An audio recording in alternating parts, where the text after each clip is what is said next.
मी सुनेत्रा अजित पवार गांभीर्यपूर्वक प्रतिज्ञा करते की कायद्याद्वारे स्थापित झाले आहे अशा भारताच्या संविधानाबद्दल मी खरी श्रद्धा व निष्ठा बाळगीन। मी भारताची सार्वभौमता व एकात्मता उन्नत राखीन।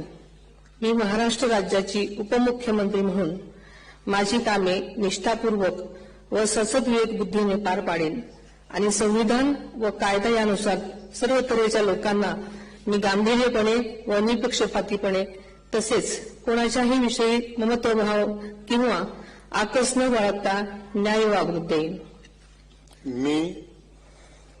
मी सुनेत्रा अजित पवार गांभीर्यपूर्वक प्रतिज्ञा करते की महाराष्ट्र राज्याची उपमुख्यमंत्री म्हणून माझ्या विचारार्थ आणली जाईल किंवा मला ज्ञात होईल अशी कोणतीही बाब अशी उपमुख्यमंत्री म्हणून माझी कामे यथायोग्य पार पाडण्यासाठी आवश्यक असेल ते खेरीज करून एरवी मी कोणत्याही व्यक्तीला किंवा व्यक्तींना प्रत्यक्षपणे वा अप्रत्यक्षपणे कळवणार नाही किंवा त्यांच्याकडे उघड करणार नाही।